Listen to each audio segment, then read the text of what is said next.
ಕರ್ನಾಟಕ ರಾಜ್ಯ ಮಹಿಳಾ ದೌರ್ಜನ್ಯ ವಿರೋಧಿ ಒಕ್ಕೂಟದಿಂದ ಮಾರ್ಚ್ 7 ಮತ್ತು 8ರಂದು 2 ದಿನಗಳ ಕಾಲ ಹಾಸನದಲ್ಲಿ ಮಹಿಳಾ ದಿನಾಚರಣೆ ಆಚರಿಸಲಾಯಿತು.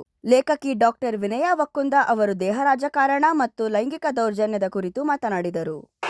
ನಾವೆಲ್ಲ ಮನುಷ್ಯರಾಗಿ ಹುಟ್ಟಿರ್ತೀವಿ, ಆದರೆ ಲಿಂಗ, ಜಾತಿ, ಧರ್ಮ, ವರ್ಗಗಳ ಯಾವ ಚಹರೆಯೂ ಇಲ್ಲದೆ ಇರುವಂಥ ಈ ದೇಹವನ್ನು ಆ ಎಲ್ಲ ಚಹರೆಗಳಿಗೆ ಲಗತ್ತಿಸಿ ಈ ತಪ್ಪಿನಿಂದಾಗೇನೆ ಇವತ್ತು ಬಲು ಘೋರವಾದಂತಹ ಪಾತಕಗಳು ಒಂದೇ ಸಮ ನಡೀತಾ ಇದ್ದಾವೆ. ಸ್ವಯಂ ನಾಶದ ಹಿಂಸಾರತಿಯ ಕಡೆಗೆ ಮನುಷ್ಯ ಕುಲ ಚಲಿಸ್ತಾ ಇದೆ ಅನ್ನೋದನ್ನ ನಾವೆಲ್ಲರೂ ಅದಕ್ಕೆ ಸಾಕ್ಷಿ ಪ್ರಜ್ಞೆಗಳಾಗಿ ಬದುಕ್ತಾ ಇದ್ದೀವಿ. ಲಿಂಗ ಅಸಮಾನತೆಯ ಕಾರಣಕ್ಕಾಗೇನೆ ಅವ್ಯಾಹತವಾಗಿ ನಡೀತಾ ಇರುವಂತಹ ಲೈಂಗಿಕ ದೌರ್ಜನ್ಯವನ್ನ ನಾವಿವತ್ತು ಅರ್ಥೈಸಿಕೊಳ್ಳೋದು ಮತ್ತು ಅದಕ್ಕೆ ಪ್ರತಿರೋಧವನ್ನ ರೂಪಿಸಿಕೊಳ್ಳೋದು, ನಮ್ಮ ಪ್ರತಿರೋಧದ ದಾರಿಗಳನ್ನ ಹೊಸದಾಗಿ ಮರುರಚನೆ ಮಾಡಿಕೊಳ್ಳಬೇಕಾಗಿದೆಯೇ ಅನ್ನುವಂತಹ ಆತ್ಮವಿಶ್ಲೇಷಣೆಯ ಕಡೆಗೆ ಹೊರಡಬೇಕಾಗಿರೋದು ಇವತ್ತಿನ ತುರ್ತು ಅಂತ ನಾನು ಅಂದ್ಕೊಂಡಿದ್ದೀನಿ.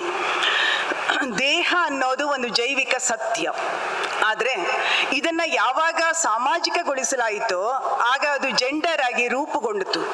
ಇದರ ವಿರುದ್ಧ ಹೀಗೆ ಗಂಡು ಹೆಣ್ಣು ಅನ್ನುವ ನಿರ್ದಿಷ್ಟತೆಯನ್ನ ಕೊಡೋದರ ವಿರುದ್ಧವೇ ಸ್ತ್ರೀವಾದ ಬಹಳ ಹಿಂದಿನಿಂದಲೂ ಆ ಎಚ್ಚರವನ್ನ ಮೂಡಿಸಿಕೊಂಡು ಬಂದಿದೆ. ಕರ್ನಾಟಕದವರಾಗಿ ನಮಗೆ ಒಂದು ಹೆಮ್ಮೆ ಏನು ಅಂದ್ರೆ, ಕನ್ನಡದ ಅನುಭವ ಪರಂಪರೆಯಲ್ಲಿ ಈ ದೇಹ ನಿರಾಕರಣೆಯ ಮತ್ತು ಈ ದೇಹವನ್ನ ಗಂಡು ಹೆಣ್ಣು ಅಂತ ಪ್ರತಿನಿಧೀಕರಿಸೋದರ ವಿರುದ್ಧವಾದಂತಹ ಒಂದು ಕೂಗು ಮೊಳಗಿದೆ ಅನ್ನುವಂಥದ್ದೇನೆ ನಾವಿವತ್ತು ಅದನ್ನ ನೆನಪಿಸ್ಕೊಳ್ಬೇಕಾಗಿರೋದು ಕೂಡ ನಮ್ಮ ಜರೂರು ಅಂತ ನಾನು ಅಂದ್ಕೊಳ್ತೀನಿ. ಮೊಲೆ ಮುಡಿ ಬಂದಡೆ ಹೆಣ್ಣೆಂಬರು, ಮೀಸೆ ಕಾಸೆ ಬಂದರೆ ಗಂಡೆಂಬರು, ಒಳಗೆ ಸುಳಿವ ಆತ್ಮ ಹೆಣ್ಣೂ ಅಲ್ಲ ಗಂಡೂ ಅಲ್ಲ ಕಾಣ ರಾಮನಾಥ ಅನ್ನುವ ಜೇಡರ ದಾಸಿಮಯ್ಯನ ವಚನ ಇಲ್ಲಿರುವ ಎಲ್ಲರಿಗೂ ನಾಲಿಗೆಯ ತುದಿಯಲ್ಲಿ ಇರ್ತಕ್ಕಂತಹ ವಚನ ಅದು. ಹಾಗೇನೆ ಹೆಣ್ಣಿನ ದೇಹದ ಸೂತಕವನ್ನ ನಿರಾಕರಣೆ ಮಾಡಲಿಕ್ಕಾಗೇನೆ ಅಕ್ಕ ತನ್ನ ದೇಹವನ್ನೇ ಒಡ್ಡಿ ಪ್ರತಿರೋಧವನ್ನ ತೋರಿದಂತಹ ಚರಿತ್ರೆ ಕೂಡ ಕನ್ನಡಿಗರಾಗಿ ನಮಗೆ ಇದೆ, ಈ ನೆಲದಕ್ಕೆ ಇದೆ ಅನ್ನೋದಿದೆಯಲ್ಲ, ಅದು ದೇಹ ನಿರಾಕರಣೆಯ ಬಹಳ ದೊಡ್ಡ ಹೆಜ್ಜೆ ಅನ್ನೋದನ್ನ ನಾವು ಗಮನಿಸಬೇಕು. ಆದರೆ ಸಮಸ್ಯೆ ಎಲ್ಲಿದೆ ಅಂತಂದ್ರೆ, ಈ ದೇಹಗಳಲ್ಲಿ ಗಂಡು ದೇಹವನ್ನ ಪ್ರಧಾನ ಅಂತ ಪ್ರತಿನಿಧೀಕರಿಸಿ ಪ್ರಮಾಣೀಕರಿಸೋದ್ರ ಮೂಲಕವಾಗೇನೆ ಉಳಿದ ಎಲ್ಲ ದೇಹ ಸಾಧ್ಯತೆಗಳನ್ನ ನಿರಾಕರಿಸುವಂತಹ ಒಂದು ಚಿಂತನಾ ಕ್ರಮ ಬೆಳಕೊಂಡು ಬಂತು. ಥಾಮಸ್ ಲಾಕರ್ ಮೇಕಿಂಗ್ ಸೆಕ್ಸ್ ಅನ್ನುವಂಥ ಕೃತಿಯೊಳಗಡೆ ಈ ಮಾತನ್ನ ಹೇಳ್ತಾರವರು. ಗಂಡಿನ ದೈಹಿಕತೆಯ ಮೂಲಕ ಹೆಣ್ಣನ್ನ ಬೆಲೆಗಟ್ಟುವ ಈ ಕ್ರಮ ತೀರ ಅನ್ಯಾಯದ್ದು ಅನ್ನುವ ಮಾತನ್ನ ನಾವು ಗಮನಿಸಬೇಕು. ಸ್ತ್ರೀವಾದ ಹೆಣ್ಣನ್ನ ಅಪರಿಪೂರ್ಣ ಅನ್ನುವಂತಹ, ಅವಳನ್ನ ಅಧೀನ ನೆಲೆಗೆ ತಳ್ಳಬೇಕು ಅನ್ನುವಂತಹ ರಾಜಕಾರಣವನ್ನ ಬಹಳ ತೀವ್ರವಾಗಿ ವಿಶ್ಲೇಷಣೆಗೆ ತೊಡಗಿಸತ್ತೆ. ಇವತ್ತು ದೇಹ ರಾಜಕಾರಣದ ಪ್ರಶ್ನೆ ದೇಹ ರಾಜಕಾರಣದ ಪ್ರಶ್ನೆಯಾಗಿ ಉಳಿದಿಲ್ಲ, ಅದೊಂದು ಉದ್ಯಮವಾಗಿ ಬೆಳೆದಿದೆ. ದೇಹ ರಾಜಕಾರಣವನ್ನ ಒಂದು ಉದ್ಯಮೀಕರಿಸಿರುವಂತಹ ಸ್ಥಿತಿಯ ಒಳಗಡೆ ನಾವಿದ್ದೀವಿ. ಪಿತೃ ಪ್ರಾಧಾನ್ಯತೆ ಎಷ್ಟು ಕಠಿಣವಾಗಿದೆ ಇವತ್ತಿನ ಕಾಲದಲ್ಲಿ ಅಂದ್ರೆ, ಅದು ವ್ಯಕ್ತಿಯೊಬ್ಬನ ಫಲಾನುಭವಿಯಾಗಿ ಅವನನ್ನು ಉಳಿಸಬೇಕು ಅನ್ನುವಂತ ಆಲೋಚನೆಯಲ್ಲಿ ಉಳಿದಿಲ್ಲ. ಅದು ಇವತ್ತು ಒಂದು ಪ್ರಬಲ ರಾಜಕೀಯ ಸಂಸ್ಥೆಯಾಗಿ ಕೆಲಸ ಮಾಡ್ತಾ ಇದೆ. ಅಭಿಪ್ರಾಯಗಳನ್ನ ಉತ್ಪಾದಿಸುವಂತಹ ಒಂದು ಅಂಗವಾಗಿ ಅದು ಬೆಳೆದು ನಿಂತಿದೆ. 1970ರ ದಶಕದಲ್ಲಿ ಎರಡನೆಯ ಅಲೆಯ ಸ್ತ್ರೀವಾದ ಅಂತ ನಾವು ಯಾವುದನ್ನ ಕರಿತೀವಿ, ಆ ಸ್ತ್ರೀವಾದ ಬಹಳ ಮುಖ್ಯವಾಗಿ ಚರ್ಚೆಗೆ ಎತ್ತುಕೊಂಡಿದ್ದು, ಹೇಗೆ ಮೊದಲ ಅಲೆಯೊಳಗಡೆ ಮತದಾನದ ಹಕ್ಕು ಬಹಳ ಮುಖ್ಯವಾಗಿತ್ತು, ಅದೇ ರೀತಿಯೊಳಗಡೆ ಎರಡನೆಯ ಅಲೆಯ ಒಳಗಡೆ ನನ್ನ ದೇಹ ನನ್ನ ಹಕ್ಕು, ಪರ್ಸನಲ್ ಈಸ್ ಪೊಲಿಟಿಕಲ್ ಅನ್ನುವಂತಹ ಘೋಷಣೆಗಳು ಮತ್ತು ಆಲೋಚನಾ ಕ್ರಮಗಳು ಬಂದದ್ದನ್ನು ನಾವು ಗಮನಿಸ್ತೀವಿ. ಇಂತಹ ಹಕ್ಕೊತ್ತಾಯಗಳು ಹೆಣ್ಣಿನ ಲೈಂಗಿಕತೆ, ಅವಳ ಗರ್ಭಧಾರಣೆ, ಅವಳ ಶಿಶುಪಾಲನೆ, ದೇಹ ನಂಟಿನ ಸಂದರ್ಭದ ಈ ಎಲ್ಲ ನಿರ್ಣಯಾಧಿಕಾರವನ್ನ ಹೆಣ್ಣಿನಿಂದ ಕಿತ್ತುಕೊಂಡಿರೋದ್ರ ಬಗ್ಗೆ ಪ್ರತಿರೋಧವನ್ನ ನಾವು ಕಾಣ್ತೀವಿ. ಗಂಡಾಳಿಕೆ, ಹೆಣ್ಣಿನ ದೇಹದ ಕುರಿತು ಹುಟ್ಟಿಸಿಕೊಂಡಿರುವಂತ ಈ ಮಿಥ್ಗಳಿದಾವಲ್ಲ, ಅದು ಹೇಗಿದೆ ಅಂತಂದ್ರೆ ಇದೊಂದು ಭೂಮಿ, ಇದೊಂದು ಕ್ಷೇತ್ರ, ಇದನ್ನ ನಾವು ಆಕ್ರಮಿಸಬಹುದು, ಅತಿಕ್ರಮಿಸಬಹುದು ಅನ್ನುವಂಥದ್ದು. ಇದಕ್ಕೆ ಎರಡು ರೀತಿಯ ನಿರೂಪಣೆಗಳನ್ನ ನಾವು ನೋಡ್ತೀವಿ. ಮೊದಲನೇದಾಗಿ, ಹೆಣ್ಣು ಅನ್ನೋದೇ ಒಂದು ಅಪೂರ್ಣ ಕ್ರಿಯೆ, ಅಪೂರ್ಣವಾಗಿರುವ ರಚನೆ, ದುರ್ಬಲ, ವಿರೂಪ, ಮೈಲಿಗೆ, ಎಲ್ಲ ಸಂಕಟಗಳ ಒಂದು ಮೂಲ ನೆಲೆ ಅನ್ನುವಂತಹ ವಿಶ್ಲೇಷಣೆಯ ಮಾದರಿ ಒಂದಾದ್ರೆ, ಅವಳು ತಾಯಿ, ಅವಳು ಸಂತಾನವನ್ನ ನೀಡುವಂಥವಳು, ಅವಳು ದೇವಿ ಅನ್ನುವಂತಹ ವಿಶ್ಲೇಷಣೆಯ ರೀತಿ ಇನ್ನೊಂದು. ಈ ಎರಡನೆಯ ವಿಶ್ಲೇಷಣೆ ಇದೆಯಲ್ಲ, ಅದು ಹೆಣ್ಣನ್ನ ರಕ್ಷಣೆಯಲ್ಲಿ ಇಡಬೇಕು ಅನ್ನುವಂತಹ ಒಂದು ಯೋಚನೆಗೆ ತಳ್ತಾ ಇರುತ್ತೆ. ಇಂತಹ ಸ್ಥಿತಿಯ ಒಳಗಡೆ ನಾವು ಗಮನಿಸಬೇಕಾಗಿರೋದೇನು ಅಂದ್ರೆ, ಹೀಗೆ ಎರಡು ವಿತಂಡವಾದಗಳಲ್ಲಿ ಹೆಣ್ಣನ್ನ ವಿಶ್ಲೇಷಣೆ ಮಾಡಿರುವ ಪರಿಣಾಮವಾಗಿಯೇ ಇವತ್ತಿಗೂ ಅವಳಿಗೆ ಆ ದೇಹಬದ್ಧ ಸೂತಕದಿಂದ ದಾಟೋದಕ್ಕೆ ಸಾಧ್ಯ ಆಗ್ತಾ ಇಲ್ಲ. ಅಲ್ಲಿ ಮುಜುಗರ ಇದೆ, ಲಜ್ಜೆ ಇದೆ, ನಾಚಿಕೆ ಇದೆ, ತನ್ನ ದೇಹದ ಕುರಿತು ತಾನು ಮತ್ತೆ ಮತ್ತೆ ಮರಳಿ ನೋಡಿಕೊಳ್ಳಲೇಬೇಕಾದಂತಹ ಒತ್ತಡಗಳು ಇದಾವೆ ಅನ್ನೋದನ್ನ ನಾವು ಗಮನಿಸಬೇಕು. ಸಿಗ್ಮಂಡ್ ಫ್ರೈಡ್ ಯಾವ ವಿಚಾರವನ್ನ ಹೇಳ್ತಾನೋ ಆ ವಿಚಾರ ಏನನ್ನ ಹೇಳುತ್ತೆ ಅಂದ್ರೆ, ಹೆಣ್ಣನ್ನ ಕುರಿತಂತ ಈ ಸಾಮಾಜಿಕ ಆಲೋಚನೆ ಅನ್ನುವಂಥದ್ದು ಬರೀ ಒಂದು ಆಲೋಚನಾ ಕ್ರಮ ಆಗಿರ್ಲಿಲ್ಲ, ಅದು ಎಲ್ಲ ಜ್ಞಾನ ಶಾಖೆಗಳ ಮೇಲೆ ತನ್ನ ಪ್ರಭಾವವನ್ನ ಅದು ಬೀರ್ತಾ ಹೋಯಿತು. ಸಿಗ್ಮಂಡ್ ಫ್ರೈಡ್ ಹೇಳ್ತಾನಲ್ಲ, ಮಹಿಳೆಯ ಎಲ್ಲ ಸ್ವಭಾವಗಳ ನಿರ್ವಚನವನ್ನ ಆತ ಅವಳ ಲೈಂಗಿಕ ತೃಪ್ತಿ ಮತ್ತು ಅತೃಪ್ತಿಯ ನೆಲೆಯಲ್ಲಿ ವಿಶ್ಲೇಷಣೆ ಮಾಡ್ತಾನೆ. ಇದನ್ನ ಬೆಟ್ಟಿ ಫ್ರೀಡನ್ ಫೆಮಿನೈನ್ ಮಿಸ್ಟೇಕ್ ಅನ್ನುವಂತ ಕೃತಿಯಲ್ಲೇನೆ ಬಹಳ ತೀವ್ರವಾಗಿ ತರಾಟೆಗೆ ತಗೊಳ್ತಾಳೆ. ಗಂಡಾಳಿಕೆಯ ಚಿಂತನೆಯ ದೋಷಗಳನ್ನ ಅವಳು ವಿವರಿಸ್ತಾ ಹೋಗ್ತಾಳೆ. ಆದ್ರೆ ಹೇಗಿದೆ ಈ ಗಂಡಾಳಿಕೆ ಅನ್ನೋದನ್ನ ಒಂದು ಕ್ಷಣ ನೆನಪಿಸ್ಕೊಳ್ಳಿ. ಹೆಣ್ಣಿನ ದೇಹ ಕೇಂದ್ರಿತವಾದಂತ ಈ ಭ್ರಮೆ ಇದೆಯಲ್ಲ, ಅಪಾರವಾದ ನಿರ್ಬಂಧಗಳಿಗೆ ಅದು ಒಳಗಾಗ್ತಾ ಹೋಯಿತು. ಈ ನಿರ್ದಿಷ್ಟವಾದ ಸಾಮಾಜಿಕ ನಿರ್ಬಂಧವನ್ನ ಅವಳು ಒಂದು ಚೂರು ಕಂಪಿಸಿದರೂ ಕೂಡ ಅವಳನ್ನ ಕುಲಟೆ ಅನ್ನುವಂತಹ, ಅವಳನ್ನ ಕೆಟ್ಟವಳು ಅನ್ನುವಂತಹ, ಅನೈತಿಕ ಅನ್ನುವಂತಹ ಹಣೆಪಟ್ಟಿಯನ್ನ ಕಟ್ಟಲಾಯಿತು. ಬರೀ ಹಣೆಪಟ್ಟಿಯಲ್ಲ, ಮಗನಿಂದಲೇ ಅವಳ ತಲೆಯನ್ನ ತಗ್ಗಿಸುವಂತಹ ಒಂದು ಸಾಂಸ್ಕೃತಿಕ ವಿದ್ಯಮಾನಗಳನ್ನ ಕೂಡ ನಾವು ನೋಡ್ತೀವಿ. ಹೀಗಾಗೇನೆ ನಮ್ಮ ಜನಪದ ತಾಯಂದಿರು ಹೇಳ್ತಾರೆ ಹೆಣ್ಣಿನ ಲೈಂಗಿಕತೆಯ ಬಗ್ಗೆ. ಹೇಗಿದೆ ಅವಳ ಸ್ಥಿತಿ ಅಂತಂದ್ರೆ, ಅವಳ ದೇಹ ಕೂಡ ಅವಳಿಗೆ ಸಂಬಂಧವೇ ಇಲ್ಲ. ಆ ದೇಹ ಯಾರದೋ ನಿರ್ವಚನದ ಮೂಲಕ ಇರುತ್ತೆ. ಇದನ್ನ ಜನಪದ ತಾಯಿ ಹೇಳ್ತಾಳಲ್ಲ, ಹಾಸ್ಯುಂಡು ಬೀಸಿ ಒಗದಂಗ. ಅವಳ ಲೈಂಗಿಕತೆಗೆ ಅವಳೇನೆ ವಿನಾಯತಿಯನ್ನ ಪಡ್ಕೊಳ್ಳುವ, ತನ್ನ ದೇಹದಿಂದ ತಾನೇ ಇಲ್ಲವಾಗ್ತಕ್ಕಂಥ ಈ ಒಂದು ಭಯಾನಕ ವಾಸ್ತವ ಇದೆಯಲ್ಲ, ಈ ವಾಸ್ತವದ ಕಡೆಗೆ ನಾವು ಗಮನವನ್ನ ಸೆಳಿಬೇಕಾದ ಸಂದರ್ಭ ಇದು ಅಂತ ನನಗೆ ಅನ್ನಿಸ್ತಿದೆ. ನಮಗೆಲ್ಲರಿಗೂ ಗೊತ್ತಿದೆ, ಭೂಮಿ ಬೀಜ, ಬಾಳೆಲೆ ಮುಳ್ಳು, ನಾಯಿ ಮುಟ್ಟಿದ ಮಡಕೆ, ಇಂಥ ಹಲವಾರು ಪ್ರತಿಪಾದನೆಗಳು ಹೆಣ್ಣಿನ ಲೈಂಗಿಕತೆಯನ್ನ, ಅವಳ ದೇಹವನ್ನ ಸ್ಪಷ್ಟೀಕರಿಸುವಂತ ನೆಲೆಗಳಾಗಿ ಒದಗಿದ್ವು. ಅದಕ್ಕೆ ಪೂರಕವಾಗಿ ನಾವು ವೈವಾಹಿಕ ಚೌಕಟ್ಟನ್ನ ವಿಶ್ಲೇಷಣೆ ಮಾಡಿದ್ದು ಹೇಗೆ ಅಂತಂದ್ರೆ, ಬಳ್ಳಿ ಮತ್ತು ಮರ, ನದಿ ಮತ್ತು ಕಡಲು. ನನಗೆ ವಿವರಿಸೋದಕ್ಕೆ ವೇಳೆ ಇಲ್ಲ, ಆದ್ರೆ ತಾವೆಲ್ಲರೂ ಅದನ್ನ ಅರ್ಥ ಮಾಡ್ಕೊಳ್ಳಬಲ್ಲಿರಿ. ಬಳ್ಳಿ ಮತ್ತು ಮರ ಅನ್ನುವ ಪರಾವಲಂಬಿ ಸ್ಥಿತಿ ಇದೆಯಲ್ಲ, ನದಿ ಮತ್ತು ಕಡಲು ಅನ್ನುವಂತಹ ಒಂದು ಅತ್ಯಂತ ಅಮಾನವೀಯವಾದ ದಾಂಪತ್ಯದ ಚೌಕಟ್ಟಿದೆಯಲ್ಲ, ಆ ಸ್ಥಿತಿಯ ಒಳಗಡೆ ಹೆಣ್ಣನ್ನ ಸ್ಥಾಪನೆ ಮಾಡ್ತಾ ಬರಲಾಯಿತು. ಇದರ ಪರಿಣಾಮವಾಗಿ ಹೆಣ್ಣು ದೇಹ ಅನ್ನೋದು ಭೋಗ ಪ್ರಧಾನವಾಗುವ, ಭೋಗಕ್ಕೆ ಇರುವಂತಹ ಅಧಿಕಾರ ಸ್ಥಾಪಿಸುವಂತಹ ಒಂದು ಕಮೋಡಿಟಿಯಾಗಿ ಚಲಾವಣೆಗೆ ಬಂದದ್ದನ್ನ ನಾವು ನೋಡ್ತಾ ಇರ್ತೀವಿ. ಹಾಗಾಗೇನೆ ಇವತ್ತು ನಾವು ಈ ವಿಚಾರವನ್ನ ಯಾಕೆ ಮಾತಾಡಬೇಕಾಗಿದೆ ಅಂತಂದ್ರೆ, ಇವತ್ತು ಭಾರತ ಮಹಿಳಾ ದೌರ್ಜನ್ಯದ ಸೂಚ್ಯಂಕದಲ್ಲಿ ಪರಮೋಚ್ಚ ಸ್ಥಾನವನ್ನ ಪಡಿತಾ ಇದೆ. ನಾಗರಿಕ ಬದುಕಿನ ಈ ದುರಂತದ ಕಾರಣವನ್ನ ನಾವು ಹುಡುಕಬೇಕಾದ ಅಗತ್ಯವನ್ನ ವಿಶ್ಲೇಷಣೆ ಮಾಡಿಕೊಂಡ್ರೆ ಬಹುಶಃ ಭಾರತೀಯ ಮಹಿಳೆ ದೇಶದ ಸ್ವಾತಂತ್ರ್ಯ ಹೋರಾಟಕ್ಕೆ ಬಂದಂತ ಸಂದರ್ಭದಲ್ಲಿ ಅವಳ ಈ ಸ್ಥಾಪಿತ ಚೌಕಟ್ಟಿನಿಂದ ಯಾವ ಬದಲಾವಣೆಯೂ ಇಲ್ಲದೆ ಅವಳನ್ನ ಸಾಮಾಜಿಕ ಚಳುವಳಿಗೆ ಕರೆತರಲಾಯಿತು ಅನ್ನುವಂಥದ್ದು ಒಂದು ದುರಂತ. ಇನ್ನೊಂದು, ಯಾವ ಶಿಕ್ಷಣ ಉದ್ಯೋಗ ಅನ್ನುವಂತ ಸಾಮಾಜಿಕ ಜೀವನ ಅವಳಿಗೆ ಬಂತೋ ಅಲ್ಲಿ ಮುಂಬೈ ಗೆಜೆಟ್ ನಲ್ಲಿ ಒಂದು ಮಾತು ಬರುತ್ತೆ, ಬ್ರಿಟಿಷರ ಕಾಲದಲ್ಲಿ ಗೆಜೆಟಿಯರ್ ನಲ್ಲಿ. ಅದು ಏನ್ ಹೇಳುತ್ತೆ ಅಂದ್ರೆ, ಭಾರತೀಯ ಮಹಿಳೆಯರಿಗೆ ಶಿಕ್ಷಣವನ್ನ ಯಾಕೆ ಕೊಡಬೇಕು ಅಂತಂದ್ರೆ ಅವರು ಒಳ್ಳೆಯ ಪತ್ನಿಯರಾಗೋದಕ್ಕೆ ಮತ್ತು ಒಳ್ಳೆಯ ತಾಯಂದಿರಾಗೋದಕ್ಕೆ. ಈ ಚೌಕಟ್ಟಿದೆಯಲ್ಲ, ಈ ಚೌಕಟ್ಟು ಹೆಣ್ಣಿಗೆ ಅವಳ ಸ್ವಾಯತ್ತ ನೆಲೆಯ ಶೋಧನೆಯ ಕಡೆಗೆ ಅವಕಾಶವನ್ನ ಒದಗಿಸದೇ ಹೋಯಿತು ಅನ್ನುವಂತಹ ಸಂದರ್ಭವನ್ನ ನಾವು ಗಮನದಲ್ಲಿ ಇಟ್ಕೋಬೇಕು. ಹಾಗಾಗೇನೆ 1968ರಷ್ಟು ಹಿಂದೆ ವೀಣಾ ಶಾಂತೇಶ್ವರ್ ಅವರ ಮುಳ್ಳುಗಳು ಅನ್ನುವಂತಹ ಕಥಾ ಸಂಕಲನ ಬಂದಾಗ ಅಲ್ಲಿ ಒಂದು ಮಾತು ಬರುತ್ತೆ, ಈ ಗಂಡಸರ ಕಣ್ಣುಗಳಲ್ಲಿ ಮುಳ್ಳುಗಳಿವೆ, ಆ ಮುಳ್ಳುಗಳು ನಮ್ಮನ್ನ ಇರಿಯುತ್ತವೆ ಅಂತ.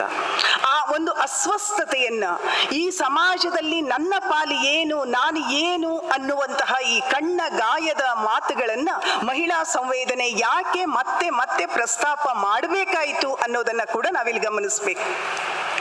ಆಶ್ಚರ್ಯದ ಸಂಗತಿ ಯಾವುದು ಅಂತಂದ್ರೆ, ಭಾರತಕ್ಕೆ ಸಂಬಂಧಪಟ್ಟ ಎಲ್ಲ ಚಳುವಳಿಗಳಲ್ಲೂ ಹೆಣ್ಣು ಮಕ್ಕಳಿದ್ರು.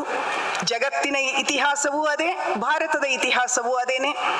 V the people of India ಅನ್ನುವಲ್ಲಿ ಹೆಣ್ಣುಗಳಿದ್ರು. ಒಬ್ಬ ವ್ಯಕ್ತಿ ಒಂದು ಮತ ಮೌಲ್ಯ ಅನ್ನುವಾಗ ಹೆಣ್ಣಿದಾಳಲ್ಲಿ. ಈ ಎಲ್ಲ ಸವಲತ್ತುಗಳನ್ನ ಸಾಂವಿಧಾನಿಕವಾಗಿ ಕಾನೂನುಬದ್ಧವಾಗಿ ಹಲವಾರು ಸವಲತ್ತುಗಳನ್ನ ಇವತ್ತು ಭಾರತೀಯ ಹೆಣ್ಣು ಪಡ್ಕೊಂಡಿದ್ದಾಳೆ. ನಾನು ಅದನ್ನ ಮತ್ತೆ ವಿವರಿಸೋದಕ್ಕೆ ಹೋಗೋದಿಲ್ಲ. ಇವತ್ತಿನ ಕಾಲವಂತೂ ಗ್ಲೋಬಲ್ ಎಕಾನಮಿಯ ಕಾಲದಲ್ಲಂತೂ ಸೂಪರ್ ವುಮನ್ ಆಗೋದರ ಕಡೆಗೆ ಅವಳನ್ನ ಒತ್ತಾಯ ಮಾಡ್ತಾ ಇರ್ತಕ್ಕಂಥ ಒಂದು ಕಾಲಘಟ್ಟದಲ್ಲಿ ನಾವು ಬಂದು ನಿಂತಿದ್ದೀವಿ. ಆದರೆ ಇಷ್ಟೆಲ್ಲ ಆದರೂ ಕೂಡ ಮಹಿಳೆಯರ ಸುರಕ್ಷಿತ ಬದುಕಿಗೆ ಭಾರತ ಅನರ್ಹ ಅನ್ನುವಂಥ ಮಾತು ಯಾಕೆ ಬರ್ತಾ ಇದೆ?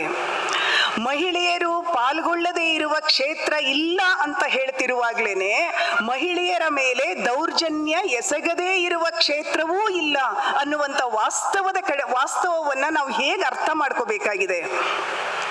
ಜಾಗತೀಕರಣಕ್ಕೆ ಮಹಿಳೆ ಯಾರು? ಜಾಗತೀಕರಣದ ಮುಕ್ತ ಮಾರುಕಟ್ಟೆಗೆ ಅವಳ ಸೌಂದರ್ಯ, ಅವಳ ಸೆಕ್ಸ್, ಈ ಎರಡೂ ಕೂಡ ಉದ್ಯಮದ ಕ್ಷೇತ್ರಗಳು. ಹೆಣ್ಣು ಅನ್ನುವಂಥದ್ದು ಒಂದು ಬಹಳ ಪ್ರಬಲವಾದಂತಹ ಒಂದು ವಸಾಹತು. ಆ ದೇಹ ಅಷ್ಟೇ ಅಲ್ಲ, ಅವಳ ಮನಸ್ಸನ್ನ ಕೂಡ ವಸಾಹತೀಕರಣ ಮಾಡಿಕೊಂಡಿರ್ತಕ್ಕಂತಹ ಬಹಳ ಕಠಿಣವಾದ ಕಾಲಘಟ್ಟದಲ್ಲಿ ನಾವಿವತ್ತು ಬದುಕ್ತಾ ಇದ್ದೀವಿ. 2010 ರಾಷ್ಟ್ರೀಯ ಮಾನವ ಹಕ್ಕುಗಳ ಆಯೋಗದ ಅಧ್ಯಯನದ ವರದಿ ಹೇಳುತ್ತೆ, ಭಾರತ ಹೆಣ್ಣು ಮಕ್ಕಳಿಗೆ ಅಸುರಕ್ಷಿತ ದೇಶ.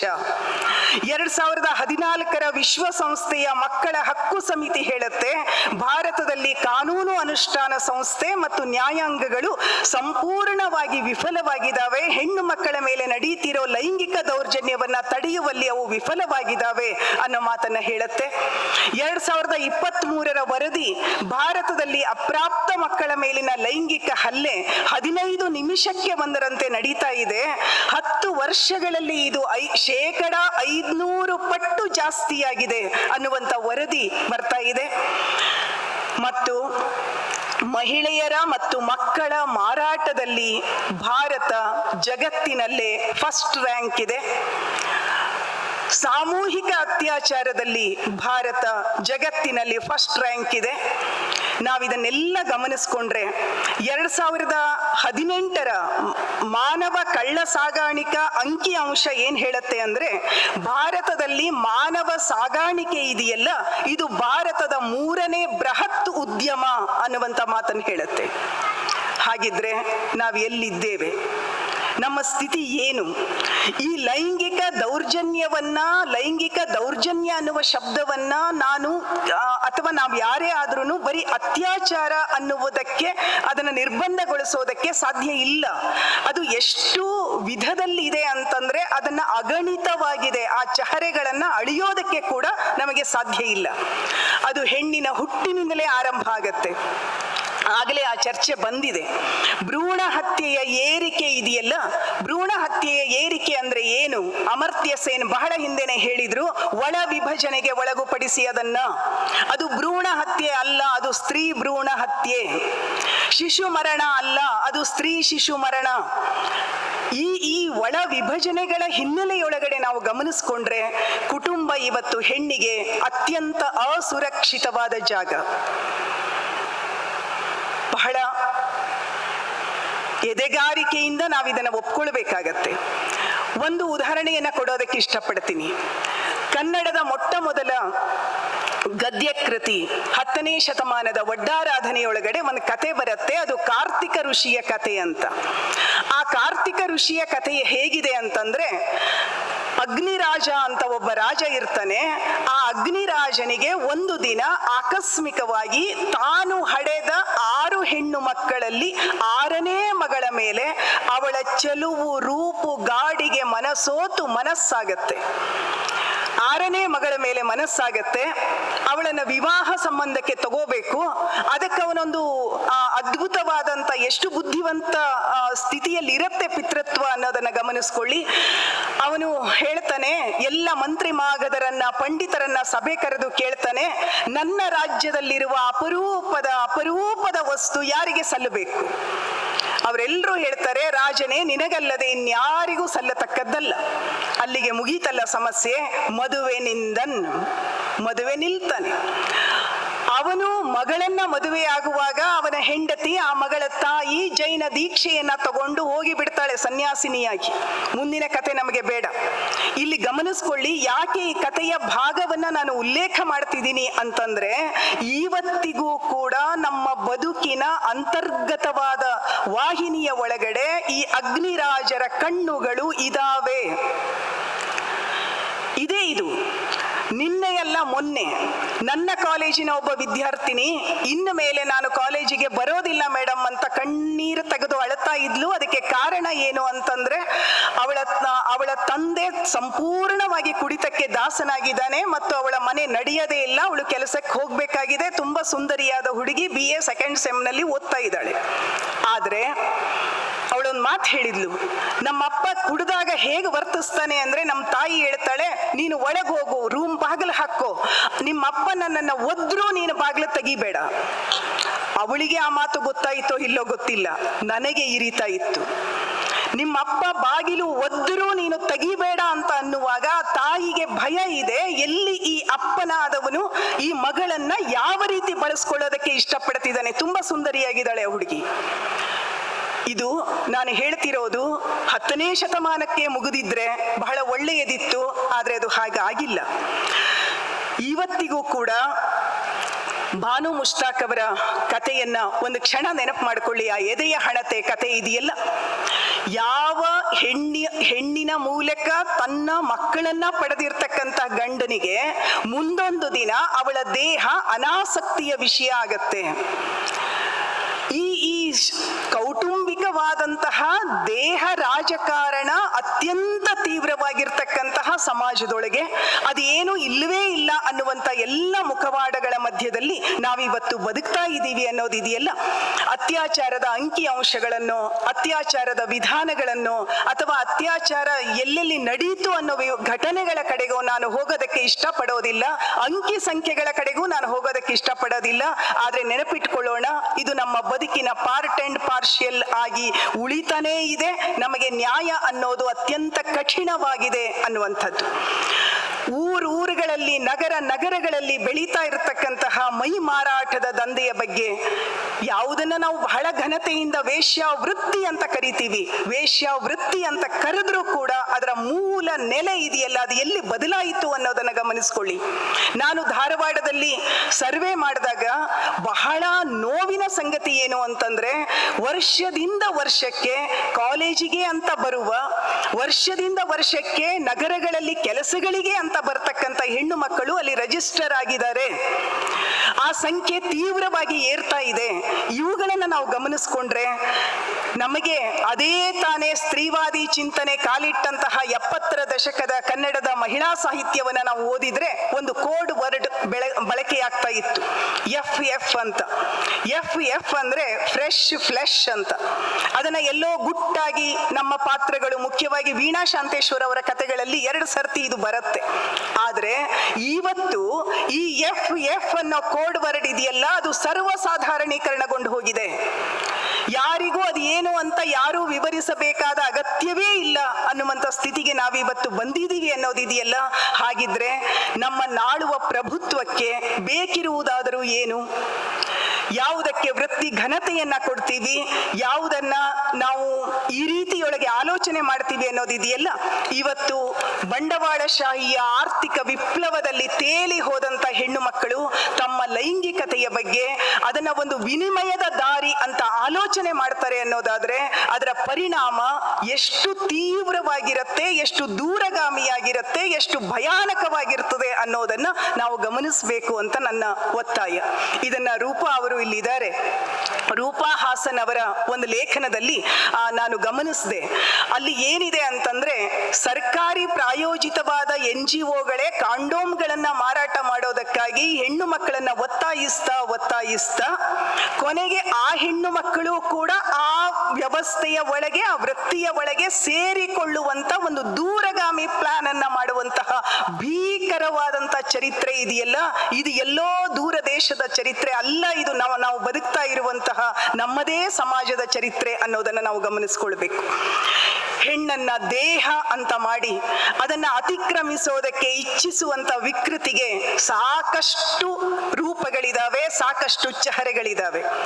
ಒಂದು ಕ್ಷಣ ನೆನಪು ಮಾಡ್ಕೊಳ್ಳಿ, 1973ರಲ್ಲಿ ಮುಂಬಯಿಯ ಆಸ್ಪತ್ರೆಯಲ್ಲಿ ಒಂದು ಘೋರವಾದ ಅತ್ಯಾಚಾರಕ್ಕೆ ಒಳಗಾಗಿ 41 ವರ್ಷಗಳ ಕಾಲ ಕೋಮಾ ಸ್ಥಿತಿಗೆ ಹೋದಂತ ಅರುಣಾ ಶಾನ್ಭಾಗ್ ನಮ್ಮ ಚರಿತ್ರೆಯ ಒಂದು ದೊಡ್ಡ ನೆನಪು. ಮುಂದೆ ಅವರು ದಯಾಮರಣಕ್ಕೆ ಒಳಗಾಗಬೇಕಾಯಿತು. ಇವತ್ತಿಗೂ ಕೂಡ ನಾವು ಓದ್ತಾ ಇದ್ವಿ ಚಿಕ್ಕವರಿದ್ದಾಗ ಅರೇಬಿಯನ್ ನೈಟ್ಸ್ ಕಥೆಗಳನ್ನ, ದಿನಕ್ಕೊಬ್ಬ ಹೆಣ್ಣು ಬೇಕು ಅನ್ನುವಂತಹ ಹೆಣ್ಣು ಬಾಕನ ಕಥೆಗಳನ್ನ. ಆದ್ರೆ ಅವು ನಮ್ಮ ವರ್ತಮಾನದಲ್ಲಿ ನಿಜವಾಗಿ ಹೋಯ್ತಲ್ಲ. ಅಲ್ಲಿ ಅರೇಬಿಯನ್ ನೈಟ್ಸಿನ ಆ ದೊರೆ ಪ್ರತಿ ಬೆಳಿಗ್ಗೆ ಆ ಹೆಣ್ಣು ಮಕ್ಕಳನ್ನ ಕೊಂದು ಹಾಕ್ತಾ ಇದ್ದ. ಆದ್ರೆ ನಮ್ಮ ಅಧಿಕಾರಶಾಹಿ ವಲಯ ಹೆಣ್ಣು ಮಕ್ಕಳನ್ನ ಕೊಂದು ಹಾಕೋದಿಲ್ಲ. ನಮ್ಮ ಬಂಡವಾಳಶಾಹಿ ಜಗತ್ತು ಹೆಣ್ಣು ಮಕ್ಕಳನ್ನ ಕೊಂದು ಹಾಕೋದಿಲ್ಲ. ಅವರ ವಿಡಿಯೋಗಳನ್ನ ಮಾಡ್ಕೊಳ್ಳುತ್ತೆ, ಇನ್ನೇನೋ ಮಾಡುತ್ತೆ, ಮತ್ತೆ ಬ್ಲ್ಯಾಕ್ ಮೇಲ್ ಮಾಡುತ್ತೆ.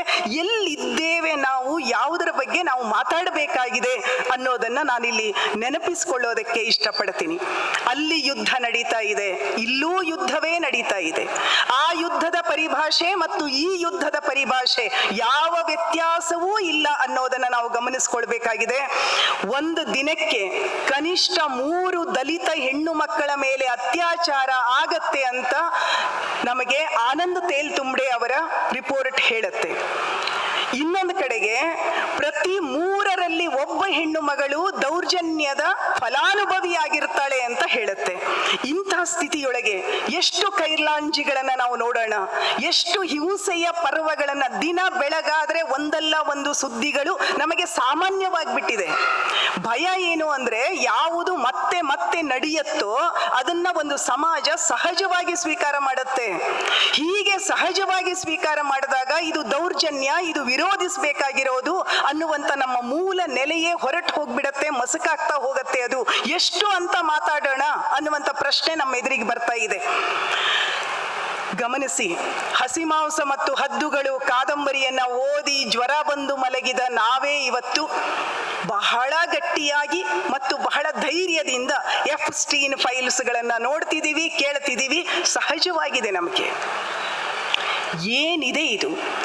ಹೆಣ್ಣಿನ ದೇಹವನ್ನ ಒಂದು ಕಂಟಕಿ ಚಿಕನ್ ಅನ್ನೋ ರೀತಿಯೊಳಗಡೆ ಅದನ್ನ ಜೀರ್ಣ ಮಾಡಿ ಎಲಬ ಕಡೆದು ಮಾಂಸದ ರಸವನ್ನ ಹೀರಿ ಬಿಸಾಡಿ ಬಿಡಬಹುದು ಅನ್ನುವ ಹಾಗೆ ವರ್ತಿಸ್ತಾ ಇರುವಂತಹ ಈ ಪಿತೃತ್ವವನ್ನ ಯಾವ ಭಾಷೆಯಲ್ಲಿ ಎದುರಿಸೋದು? ಇವರಿಗೆ ಯಾವ ಭಾಷೆ ಬರುತ್ತೆ? ನೋಡಿ, ಅವರು ಯಾರಿಗೂ ಇದು ಅಪರಾಧವಲ್ಲ. ಯಾಕೆ ಇದು ಅಪರಾಧ ಅಲ್ಲ ಅಂತಂದ್ರೆ, ಅವರು ಆ ವ್ಯವಸ್ಥೆಯನ್ನ ಖರೀದಿ ಮಾಡಿದ್ದಾರೆ, ಅವರದನ್ನ ಕೊಂಡುಕೊಂಡಿದ್ದಾರೆ. ಆ ಹೆಣ್ಣಿನ ಮಾಂಸವನ್ನ ಅವರು ಖರೀದಿ ಮಾಡಿದಾರಾದ್ರಿಂದ ಅದು ಅವರಿಗೆ ಅಪರಾಧವಾಗಿ ಕಾಣಿಸ್ತಿಲ್ಲ. ಜಗತ್ತಿನ ಘಟಾನುಘಟಿಗಳು, ಜಗತ್ತಿನ ದೊಡ್ಡವರೆಲ್ಲರೂ ಅಲ್ಲಿದ್ದಾರೆ ಅನ್ನೋದನ್ನ ನಾನಷ್ಟೇ ಅಲ್ಲ, ನೀವೆಲ್ಲರೂ ನನಗಿಂತ ಚೆನ್ನಾಗಿ ಬಲ್ಲವರಿದ್ದೀರಿ ಅನ್ನೋದನ್ನ ಗಮನಿಸ್ಕೊಳ್ಳಿ. ಇವತ್ತಿಗೂ ನಾವು ಬ್ಯಾನರ್ ಹಿಡಿದು ಕೇಳ್ತೀವಿ, ಕೊಂದವರು ಯಾರು, ಅತ್ಯಾಚಾರಿಗಳು ಯಾರು, ನ್ಯಾಯ ಕೊಡಿ ನಮಗೆ. ವ್ಯವಸ್ಥೆ, ಈ ವ್ಯವಸ್ಥೆಯನ್ನ ಎದುರಿಸೋದಕ್ಕೆ ಪ್ರಭುತ್ವ ಸೋಲ್ತಾ ಇದೆಯಾ ಅನ್ನೋ ಪ್ರಶ್ನೆಯನ್ನ ನಾವಿವತ್ತು ಕೇಳ್ಕೋಬೇಕು. ನನಗನ್ನಿಸ್ತಿದೆ, ನಮ್ಮ ನಾಳುವ ಪ್ರಭುತ್ವವೇ ಅಸಹಾಯಕವಾಗಿ ಬಿಟ್ರೆ ಅದಕ್ಕಿಂತ ಕೆಡುಕಾಲ ಒಂದು ಸಮಾಜಕ್ಕೆ ಇನ್ನೇನಾದ್ರೂ ಇರೋದಕ್ಕೆ ಸಾಧ್ಯ ಇದೆಯಾ? ಇದಕ್ಕಿಂತ ಕೆಟ್ಟ ಕಾಲ ಒಂದು ಇರೋದಕ್ಕೆ ಸಾಧ್ಯ ಇದೆಯಾ? ನನಗೆ ಗೊತ್ತಿಲ್ಲ. ಒಂದು ಕಡೆ ಸೆಕ್ಸ್ ಟೂರಿಸಂ ಬೆಳೀತಾ ಇದೆ, ಇನ್ನೊಂದು ಕಡೆಗೆ ನೈತಿಕ ಪೊಲೀಸ್ಗಿರಿನೂ ಬೆಳೆಯುತ್ತೆ. ಹಾಗೂ ಎಳಿ ಹೀಗೂ ಎಳಿ, ಹೆಣ್ಣನ್ನ ನೀನು ಹೀಗೇ ಇರಬೇಕು, ಹೀಗೇ ಬದುಕಬೇಕು, ಅವಳ ಘನತೆಯನ್ನ ಮೊಟಕುಗೊಳಿಸುವಂತ ಎಷ್ಟೆಲ್ಲ ವಿದ್ಯಮಾನಗಳು ನಮ್ಮ ಮಧ್ಯದಲ್ಲಿ ನಡೀತಾ ಇದ್ದಾವೆ. ಪ್ರತಿಯೊಂದು ಅತ್ಯಾಚಾರ ಪ್ರಕರಣದ ವಿಚಾರಣೆಯ ವೇಳೆಯೊಳಗಡೆನೂ ಬರುವ ಒಂದು ಮಾತು ನಿಮಗೆಲ್ರಿಗೂ ಗೊತ್ತಿದೆ, ಅವಳು ಅಷ್ಟೊತ್ತಿಗೆ ಅಲ್ಲಿ ಯಾಕೆ ಇದ್ದಳು. ಮತ್ತೆ ಮತ್ತೆ ಅವಳ ಕಡೆಗೇ ಬೆರಳು ತೋರಿಸ್ತಕ್ಕಂಥ ಈ ಕ್ರಮ ಇದೆಯಲ್ಲ, ನಾವಿನ್ನೂ ಎಷ್ಟು ಕಾಲ ನಮ್ಮ ಮಕ್ಕಳಿಗೆ ಈ ಹಾಡು ಹೇಳ್ಕೊಡೋಣ? ಆ ಕವಿತೆ ಹೀಗಿದೆ: ಬೆಕ್ಕು ಬರುವುದಿಲ್ಲ ಮಗು, ಹಾಲ ಮಡಕೆ ಮುಚ್ಚಿಡು, ಕತ್ತಲಲ್ಲಿ ಹಾಯದಂತೆ ಎದೆಯ ದೀಪ ಹಚ್ಚಿಡು. ಎಷ್ಟಂತ ಹೇಳೋಣ? ಬೆಕ್ಕು ಬರುವುದಿಲ್ಲ ಮಗು, ಹಾಲ ಮಡಕೆ ಮುಚ್ಚಿಡು ಅನ್ನುವ ಸುಳ್ಳನ್ನ ಮತ್ತೆ ಮತ್ತೆ ಮತ್ತೆ ಹೇಳುವ ವ್ಯವಧಾನ ಮತ್ತು ತಾಕತ್ತನ್ನ ನಾವೆಲ್ಲರೂ ಕಳೆದುಕೊಳ್ತಾ ಇರುವ ಕಾಲಘಟ್ಟದಲ್ಲಿ ಇದೀವಿ ಅನ್ನೋದನ್ನ ಹೇಳೋದಕ್ಕೆ ಇಷ್ಟಪಡ್ತೀನಿ. ಮತ್ತು ಒಂದು ನೆನಪು ಮಾಡ್ಕೊಳ್ಳೋಣ, 2004ರಲ್ಲಿ ಮಣಿಪುರದ ಮಹಿಳೆಯರು ಆಸಾಂ ರೈಫಲ್ಸ್ ಅನ್ನ ಎದುರಿಸಿಕೊಂಡು ಇಂಡಿಯನ್ ಆರ್ಮಿ ರೇಪರ್ಸ್ ಅಂತ ಬೆತ್ತಲೆ, ಏನು ಅಕ್ಕನ ಬೆತ್ತಲೆಯ ನಂತರ ಮಣಿಪುರದ ಹೆಣ್ಣು ಮಕ್ಕಳ ಬೆತ್ತಲೆಯನ್ನ ನಾವು ನೋಡಿದ್ವಿ. ಎಲ್ಲೋ ಎದೆಯಾಳದಲ್ಲಿ ಆ ನೋವಿನ ಒಂದು ಉಪಶಮನದ ಏನೋ ಆಗಿತ್ತು. ಆದ್ರೆ ಈಗ ಮಣಿಪುರ ಏನಾಗಿದೆ? ಒಂದು ಜನಾಂಗದ ಹೆಣ್ಣು ಮಕ್ಕಳನ್ನ, ಅವರನ್ನ ಅತ್ಯಾಚಾರ ಮಾಡಿ, ಅವರನ್ನ ರೇಪ್ ಮಾಡಿ, ಅವರನ್ನ ಬಲಿಪಶು ಮಾಡಿ, ಅವರನ್ನ ಬಳಸಿಕೊಳ್ಳಿ ಅಂತ ಇನ್ನೊಂದು ಜನಾಂಗದ ಹೆಣ್ಣು ಮಕ್ಕಳು ವಹಿಸಿಕೊಡ್ತಾರೆ ಅನ್ನೋದಾದ್ರೆ ನಾವು ಎಲ್ಲಿ ನಿಂತು ಮಾತಾಡಬೇಕು, ಯಾವ ವಿಷಯವನ್ನ ಯಾವ ಧ್ರುವೀಕರಣದಲ್ಲಿ ಇಟ್ಕೊಂಡು ನಾವು ಮಾತಾಡಬೇಕು ಅನ್ನುವಂತ ಬಹಳ ಬಿಕ್ಕಟ್ಟಿನ ಸ್ಥಿತಿಯಲ್ಲಿ ಇದ್ದೀವಿ. ಮರ್ಯಾದಾ ಹತ್ಯೆಗಳು, ಅದನ್ನ ಏನ್ ಹೇಳಬೇಕು? ಏನ್ ಹೇಳಿದ್ರು ಅದು ಅದೇ. ಮರ್ಯಾದಾ ಹತ್ಯೆಗಳು ನಡೀತಾ ಇದ್ದಾವೆ. ನಾವು ಕೌಂಟ್ ಮಾಡಬಹುದು, ಲೆಕ್ಕ ಮಾಡಬಹುದು, ಎಷ್ಟು ನಡೆಯಿತು, ಹೇಗೆ ನಡೆಯಿತು, ಎಲ್ಲಿ ಅಪ್ಪ ಕೊಂದ, ಎಲ್ಲಿ ತಾಯಿ ಕೊಂದ್ಲು, ಗರ್ಭಿಣಿ ಇದ್ಲ, ಗರ್ಭಿಣಿ ಇಲ್ವಾ, ಏನೆಲ್ಲ ನೋಡಬಹುದು. ಪ್ರಶ್ನೆ ಏನು ಅಂದ್ರೆ, ನನಗೆ ತೀವ್ರವಾಗಿ ಕಾಡಿದ್ದು, ಮಗಳನ್ನೇ ಕೊಂದು ಹಾಕುವ ಒಬ್ಬ ತಾಯಿಗೆ, ಮಗಳನ್ನೇ ಕೊಂದು ಹಾಕುವ ಒಬ್ಬ ಅಪ್ಪನಿಗೆ ನಂತರವೂ ಪಶ್ಚಾತ್ತಾಪ ಆಗೋದಿಲ್ವಲ್ಲ? ಪಶ್ಚಾತ್ತಾಪ ಇಲ್ಲ ಅವರಿಗೆ. ಅವರು ಬಹಳ ಸ್ಪಷ್ಟವಾಗಿ ಹೇಳ್ತಿದ್ದಾರೆ, ನಾನು ನನ್ನ ಜಾತಿಯ ಮರ್ಯಾದೆಯನ್ನ ಉಳಿಸೋ ಸಲುವಾಗಿ, ನಾನು ನನ್ನ ಧರ್ಮದ ಗೌರವವನ್ನು ಉಳಿಸೋ ಸಲುವಾಗಿ ಈ ಹತ್ಯೆಯನ್ನ ಮಾಡಿದ್ದೀನಿ ಅನ್ನುವ ಹೆಮ್ಮೆ ಇದೆ ಅವರಿಗೆ ಅನ್ನೋದಾದ್ರೆ, ಈ ಜಾತಿಯ ಧರ್ಮದ ಕೋಮಿನ ಕಟ್ಟುಗಳು ಹೆಣ್ಣನ್ನ ಹೇಗೆ ಸಿಗದು ಹಾಕ್ತಾ ಇದ್ದಾವೆ ಅನ್ನೋದನ್ನ ಗಮನಿಸ್ಕೊಳ್ಳಿ. ವಿಜ್ಞಾನ ಇವತ್ತು ಹೆಣ್ಣನ್ನ ಬರೀ ಒಂದು ದೇಹ ಅಂತ ತನ್ನ ಪ್ರಯೋಗ ಭೂಮಿಯಾಗಿ ಮಾಡಿಕೊಂಡಿದೆ. ಇನ್ವಿಟೋ ಫರ್ಟಿಲೈಸೇಷನ್ ಇರಬಹುದು, ಸಂತಾನಹರಣ ಶಸ್ತ್ರಚಿಕಿತ್ಸೆ ಇರಬಹುದು, ಏನೆಲ್ಲ ಹೆಣ್ಣಿನ ಮೇಲೆ ಪ್ರಯೋಗ ಆಗಲಿಕ್ಕೆ ಇರುವಂತ ಒಂದು ದಾರಿಯವಳು. 2014ರಲ್ಲಿ ಛತ್ತೀಸ್ಗಢದ ಒಂದು ಶಿಬಿರದಲ್ಲಿ, ಸರ್ಕಾರಿ ಶಿಬಿರದಲ್ಲಿ, ಒಂದು ದಿನದಲ್ಲಿ 80 ಸಂತಾನಹರಣ ಶಸ್ತ್ರಚಿಕಿತ್ಸೆ ಮಾಡಿ 60 ಜನ ಮತ್ತೆ ದೊಡ್ಡ ನೋವನ್ನ ಅನುಭವಿಸಿ 12 ಜನ ಹೆಣ್ಣು ಮಕ್ಕಳು ಒಂದೇ ದಿನದಲ್ಲಿ ಸತ್ತು ಹೋದ ಘಟನೆ ನಮಗೆ ಮರ್ತು ಹೋಗಿದೆ. ಬೇಕು ಅಂದ್ರಷ್ಟೇನೆ ಅದು ನೆನಪಾಗತ್ತೆ. ಇದು ನಮ್ಮ ವಾಸ್ತವ. ಇವತ್ತು ಹೆಣ್ಣಿನ ಗರ್ಭಕೋಶ ಅನ್ನೋದಿದೆಯಲ್ಲ, ಅದರ ಮೇಲೆ ಬಂಡವಾಳಶಾಹಿ ತನ್ನ ಮುದ್ರೆಯನ್ನ ಒತ್ತಾ ಇದೆ. ಅವಳು ಬಾಡಿಗೆ ತಾಯಿಯಾಗಬೇಕು ಒಂದು, ಇಲ್ಲ ಅಂತಂದ್ರೆ ನಮ್ಮ ಧಾರವಾಡ ಬೆಳಗಾವಿ ಕಡೆಗೆ ಕಬ್ಬಿನ ಗದ್ದೆಗೆ ಕೆಲಸ ಮಾಡೋದಕ್ಕೆ ಬರ್ತಕ್ಕಂತ ತಂಡ ಇರುತ್ತೆ. ಆ ತಂಡಕ್ಕೆ ಹೆಣ್ಣು ಮಕ್ಕಳು ಬರಬೇಕು ಅಂತಂದ್ರೆ ಅವರು ಸಂತಾನಹರಣ ಶಸ್ತ್ರಚಿಕಿತ್ಸೆಯನ್ನ ಮಾಡ್ಕೊಂಡಿರ್ಬೇಕು. ಯಾಕೆ ಅಂತಂದ್ರೆ ಅವಳು ಮುಟ್ಟು ತಟ್ಟು ಅಂತ ನೋವನ್ನ ಅನುಭವಿಸ್ಕೊಂಡು ರಜೆ ತಗೊಳ್ಬಾರ್ದಲ್ಲ, ಅದಕ್ಕೆ. ನಾನಿದನ್ನ ಸುಮ್ಮನೆ ಕತೆ ಹೇಳ್ತಾ ಇಲ್ಲ, ಇದರ ಅಂಕಿ ಅಂಶಗಳಿದಾವೆ, ಇದರ ದಾಖಲೆಗಳಿದಾವೆ. ಮಹಾರಾಷ್ಟ್ರ ಮತ್ತು ಕರ್ನಾಟಕದ ಈ ಬಾರ್ಡರ್ಗಳಲ್ಲಿ ದೊಡ್ಡ ಪ್ರಮಾಣದಲ್ಲಿ ಹೆಣ್ಣು ಮಕ್ಕಳ ಗರ್ಭವನ್ನ ಕತ್ತರಿಸಿ ಹಾಕುವಂತಹ ಹಿಸ್ಟೆರೆಕ್ಟಮಿ ಅನ್ನುವಂತಹ ಒಂದು ದೊಡ್ಡ ದಂಧೆ ವೈದ್ಯಕೀಯ ದಂಧೆ ನಡೆದಿದೆ ಅನ್ನೋದನ್ನು ನಾವು ಗಮನಿಸಬೇಕು. ಭ್ರೂಣ ಹತ್ಯೆಯಿಂದ, ಮರ್ಯಾದಾ ಹತ್ಯೆಯಿಂದ, ಹಿಸ್ಟರೆಕ್ಟಮಿಯವರೆಗೆ. ನಾನು ಮತ್ತೆ ಮತ್ತೆ ಹೇಳಕ್ ಇಷ್ಟಪಡೋದೇನು ಅಂದ್ರೆ, ಯಾವ ನೋವು ಯಾವ ಗಾಯವೂ ಮಾದಿಲ್ಲ, ಅದು ರೂಪಾಂತರಗೊಳ್ತಾನೇ ಇದೆ. ಹೊಸ ಹೊಸ ರೂಪಗಳಲ್ಲಿ ಕೋವಿಡ್ ವೈರಸ್ಸು ಮತ್ತೆ ಬಂತು ಅಂತೀವಲ್ಲ, ಹಂಗೆ ಹೊಸ ವೈರಸ್ಗಳಲ್ಲಿ ಅದು ಬರ್ತಾನೆ ಇದೆ ಅನ್ನೋದನ್ನ ನಾವು ಗಮನಿಸ್ಕೊಂಡ್ರೆ, ಆತ್ಮೀಯರೇ, ತುಂಬಾ ಮಾತಾಡಕ್ಕಿಲ್ಲ, ಆದ್ರೆ ಈಗ ನಾನು ನನ್ನ ಮಾತುಗಳನ್ನ ಆಡಕ್ಕೆ ಇಷ್ಟಪಡ್ತೀನಿ. ಅದೇನು ಅಂದ್ರೆ, ಮುಂದೇನು, ವಾಟ್ ನೆಕ್ಸ್ಟ್? ಇಷ್ಟಂತೂ ಆಗಿದೆ, ಇದು ಹೀಗೆ ಇದೆ, ಇದು ಬದಲಾಗೋದಿಲ್ಲ. ಏನು ಮಾಡಬೇಕಿದೆ ಅನ್ನೋದ್ರ ಬಗ್ಗೆ ಇವತ್ತು 3ನೇ ತಲೆಮಾರಿನ ಸ್ತ್ರೀವಾದ ಬಹಳ ದೊಡ್ಡ ಒಳನೋಟಗಳನ್ನ ನಮಗೆಲ್ಲ ಕೊಟ್ಟಿದೆ. ಮತ್ತು ನಾವೆಲ್ಲ ಅರೆ ಬರೆ ಈ ಮಾತುಗಳನ್ನ ಸುಮಾರು ವರ್ಷಗಳಿಂದ ನಮ್ಮ ಇಲ್ಲಿರುವ ಬಹುತೇಕರು ಮಾತಾಡ್ಕೊಂಡು ಬಂದಿದ್ದೀವಿ. ಆ ಮಾತೇನು ಅಂದ್ರೆ, ಇವತ್ತು ದೌರ್ಜನ್ಯ ಏರುಗಚ್ಚಿನಲ್ಲಿದೆ. ಯಾಕೆ ಅಂತಂದ್ರೆ, ಆ ದೌರ್ಜನ್ಯಕ್ಕೆ ಸಾಮಾಜಿಕ ಮನ್ನಣೆ ಇದೆ. ಹೆಣ್ಣಿನ ಮೇಲೆ ದೌರ್ಜನ್ಯವನ್ನ ನಡೆಸೋದು ಒಂದು ಅಪರಾಧ ಅನ್ನುವಂಥ ತಿಳುವಳಿಕೆಯನ್ನ ನಾವಿವತ್ತು ನಮ್ಮ ಶಿಕ್ಷಣ ವ್ಯವಸ್ಥೆ ಕೊಡುವಲ್ಲಿ ಸೋತು ಹೋಗಿದೆ. ಇಂಥ ಸ್ಥಿತಿಯ ಒಳಗಡೆ ನಮ್ಮ ಸ್ಥಿತಿ ಏನು? 1968ರಲ್ಲೇನೆ ಕೇಟ್ ಮಿಲೆಟ್ ಸೆಕ್ಸುವಲ್ ಪೊಲಿಟಿಕ್ಸ್ ಅನ್ನುವಂಥ ಕೃತಿಯನ್ನ ಬರೆದಾಗ ಬಹಳ ಸ್ಪಷ್ಟವಾಗಿ ಅವಳು ಹೇಳ್ತಾಳೆ, ಮತ್ತು ಎಲ್ಲ ಸ್ತ್ರೀವಾದಿಗಳು ಈ ಮಾತುಗಳನ್ನು ಹೇಳ್ತಾರೆ. ಅದೇನು ಅಂದ್ರೆ, ಪಿತೃ ಪ್ರಾಧಾನ್ಯವನ್ನ ಪ್ರಶ್ನಿಸೋದು ಮತ್ತು ಗಂಡಸನ್ನು ಶತ್ರು ಎಂದು ಭಾವಿಸೋದು ಎರಡು ಬೇರೆ ಬೇರೆ. ಪಿತೃ ಪ್ರಾಧಾನ್ಯವನ್ನ ಪ್ರಶ್ನಿಸೋದು ಮತ್ತು ಗಂಡಸನ್ನ ಶತ್ರು ಅಂತ ಭಾವಿಸೋದು, ಈ ಎರಡೂ ಕೂಡ ಬೇರೆ ಬೇರೆ ಅನ್ನೋದಿದೆಯಲ್ಲ, ಈ ಕಡೆಗೆ ನಾವು ಹೆಚ್ಚು ಗಮನವನ್ನ ಕೊಡಬೇಕಾಗಿದೆ. ನನ್ನ ಪ್ರಶ್ನೆ ಏನು ಅಂದ್ರೆ, ನಮ್ಮ ಹೊಟ್ಟೆಯಲ್ಲೇ ಹುಟ್ಟಿದ ಮಗ, ನನ್ನ ಎದೆ ಹಾಲನ್ನೇ ಕುಡಿದು ಬೆಳೆದ ಮಗ, ನನ್ನದೇ ಶಾಲೆಯ ಅಂಗಳದಲ್ಲಿ ಕಲಿತು ಬಂದ ಮಗನೊಬ್ಬ ಅತ್ಯಾಚಾರಿ ಆಗ್ತಾನೆ ಅನ್ನೋದಾದ್ರೆ ಅದರ ಹೊಣೆಯನ್ನ ಯಾರು ಹೊರಬೇಕು? ಇದು ಬಹಳ ಸರಳವಾಗಿ ಪಿತೃಪ್ರಧಾನ ವ್ಯವಸ್ಥೆ ಹೆಣ್ಣಿನ ಮೇಲೆ ಹೊರಿಸುವಂತ ಒಂದು ದುಬಾರಿ ಪ್ರಶ್ನೆಯಾಗಿ ಅರ್ಥ ಮಾಡ್ಕೊಳ್ಬೇಕಾಗಿಲ್ಲ. ನಾವಿವತ್ತು ಅದನ್ನ ಗಮನಿಸಬೇಕಾಗಿರೋದೇನು ಅಂತಂದ್ರೆ, ಇವತ್ತು ಗಂಡಸಿನ ಮನಸ್ಸಿನ ಒಳಗಡೆ ಈ ವಿಕಾರ ಬೆಳೆಯತ್ತೆ ಅನ್ನೋದಾದ್ರೆ ಅದಕ್ಕೆ ಕಾರಣ ಏನು? ಹೆಣ್ಣು ಮಗು ತನ್ನ ಬಾಲ್ಯದಿಂದ ವಂಚಿತಳಾಗಿದ್ದಾಳೆ ಅಂತ ನಾವು ನೋಡ್ತೀವಿ, ಅಧ್ಯಯನ ಮಾಡ್ತೀವಿ. ಆದ್ರೆ ದುರಂತ ಏನು ಅಂದ್ರೆ, ಗಂಡು ಮಗು ಕೂಡ ತನ್ನ ಬಾಲ್ಯದಿಂದ ವಂಚಿತವಾಗಿದೆ.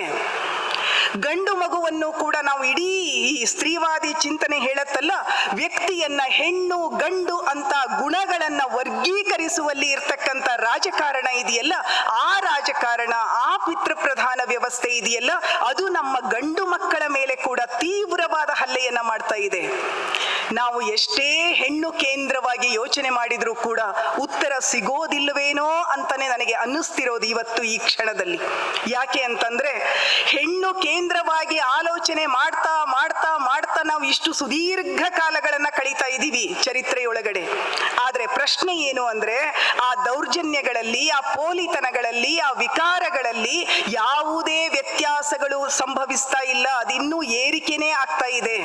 ಹಾಗಿದ್ರೆ ಆ ಗಂಡು ಮಗುವಿನ ಮನಸ್ಸಿನ ಒಳಗಡೆ ಬಿತ್ತಲ್ಪಟ್ಟಿರುವಂತಹ ಬೀಜಗಳನ್ನ, ರೋಗದ ಬೀಜಗಳನ್ನ ಕಿತ್ತು ಹಾಕೋ ಜವಾಬ್ದಾರಿಯನ್ನ ಇವತ್ತು ಸ್ತ್ರೀವಾದಿ ಚಿಂತನೆ ಮತ್ತು ಸ್ತ್ರೀವಾದಿ ಚಳುವಳಿ ಆ ಜವಾಬ್ದಾರಿಯನ್ನ ವಹಿಸ್ಕೊಳ್ಬೇಕಾಗಿದೆ. ಇನ್ನು ಮೇಲೆ ನಮ್ಮ ಕೇಂದ್ರ ಹೆಣ್ಣಲ್ಲ, ನಮ್ಮ ಕೇಂದ್ರ ಗಂಡು ಮಕ್ಕಳು. ನಾವು ಹೆತ್ತ ನಮ್ಮ ಗಂಡು ಮಕ್ಕಳು. ನಮ್ಮ ಗಂಡು ಮಕ್ಕಳಿದಾರಲ್ಲ, ನನ್ನ ಜೊತೆಗಿರುವ ನನ್ನ ತಂದೆನೋ ನನ್ನ ಗಂಡನೋ ಅಲ್ಲ, ನನ್ನ ಮಕ್ಕಳಿದಾರಲ್ಲ, ನನ್ನ ಮುಂದಿನ ಜನರೇಷನ್ ಇದೆಯಲ್ಲ, ಅವರನ್ನ ಈ ಭೀತ ಸ್ಥಿತಿಯಿಂದ ಕಾಪಾಡಿಕೊಳ್ಬೇಕಾದಂತಹ ಅನಿವಾರ್ಯತೆ ನಮಗೆ ಇದೆ ಅನ್ನೋದನ್ನ ನಾನು ಹೇಳೋದಕ್ಕೆ ಇಷ್ಟಪಡ್ತೀನಿ. ಒಂದು ಸಿನಿಮಾದ ಕತೆ ಹೇಳ್ತೀನಿ, ನನ್ನನ್ನು ತೀವ್ರವಾಗಿ ಕಾಡಿದ ಕತೆ, ಅಥವಾ ಈ ಮಾತನ್ನ ಇಷ್ಟು ಗಟ್ಟಿಯಾಗಿ ನಾನು ಹೇಳೋದಕ್ಕೆ ಕಾರಣವಾಗಿರೋ ಕತೆ ಅದು ಇರಾನಿ ಮೂವಿನೋ ಯಾವುದೋ ನನಗೆ ನೆನಪಿಲ್ಲ, ತುಂಬಾ ವರ್ಷಗಳ ಹಿಂದೆ ನೋಡಿರೋ ಒಂದು ಕತೆ. ಸ್ಟೋನ್ ಅಂತ ಆ ಸಿನಿಮಾ ಅಂತ ಕಾಣಿಸುತ್ತೆ. ಆ ಸಿನಿಮಾದ ಕತೆ ಏನು ಅಂದ್ರೆ, ಅವಳೊಬ್ಬಳು ಇದ್ದಾಳೆ, ತುಂಬಾ ಸುಂದರಿಯಾಗಿದ್ದಾಳೆ, ಆದ್ರೆ ಅವಳ ಗಂಡ ಅವಳನ್ನ ಅನುಮಾನಿಸ್ತಾನೆ. ಯಾವುದನ್ನಕ್ಕಾದ್ರೂ ಪರಿಹಾರವನ್ನ ಕೊಡಬಹುದು, ಅನುಮಾನದ ರೋಗಕ್ಕೆ ಪರಿಹಾರ ಕೊಡೋದು ಹೇಗೆ? ಕೊನೆಗೆ ಅವಳ ಮೇಲೆ ಆಪಾದನೆ ಬರುತ್ತೆ, ತೀರ್ಮಾನವೂ ಆಗತ್ತೆ, ಜಡ್ಜ್ಮೆಂಟ್ ರೆಡಿ ಆಗತ್ತೆ.